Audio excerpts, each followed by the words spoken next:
آئیے غزل کے دور کا آغاز کرتا ہوں۔ نئے دیوانوں کو دیکھیں تو خوشی ہوتی ہے، ہم بھی ایسے ہی تھے جب آئے تھے ویرانے میں۔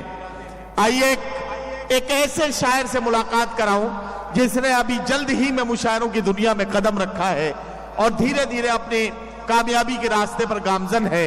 میں آواز دے رہا ہوں محسن اعظمی کو، جن کو یہ موقع دیا گیا ہے کہ اتنے بڑے مشاعرے میں، جو ہندوستان کا سب سے بڑا مشاعرہ ہے، اس مشاعرے میں 2 منٹ میں اپنی نمائندگی پیش کرنے اور ایک غزل کا ایک مطلع اور 1-2 شعر پڑھنے کا وقت انہیں ملا ہے۔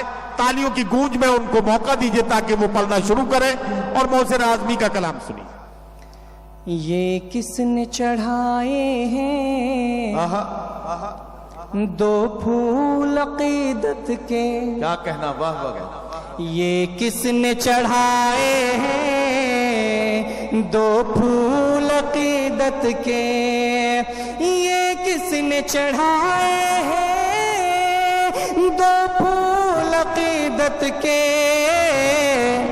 رہ رہ کے لرزتے ہیں پتھر میری تربت کے، رہ رہ کے لرزتے ہیں پتھر میری تربت کے،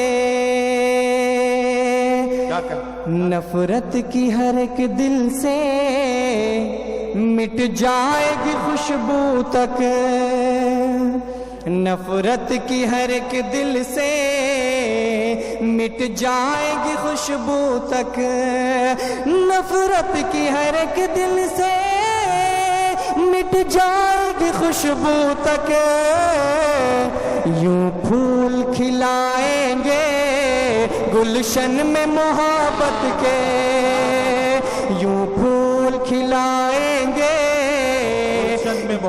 گلشن میں محبت کے۔ ندیم فاروق صاحب یہ بھی شعر سنیے۔ ارشاد۔ یہ کون سی بستی میں اے رزق تو لے آیا، یہ کون سی بستی میں اے رزق تو لے آیا، یہ کون سی بستی میں اے رزق تو لے آیا، یہ کون سی بستی میں اے رزق تو لے آیا، دن کاٹنے پڑتے ہیں ہر روز مصیبت کے، دن کاٹنے پڑتے ہیں ہر روز مصیبت کے۔ محسن اعظمی صاحب بہت شکریہ آپ کا۔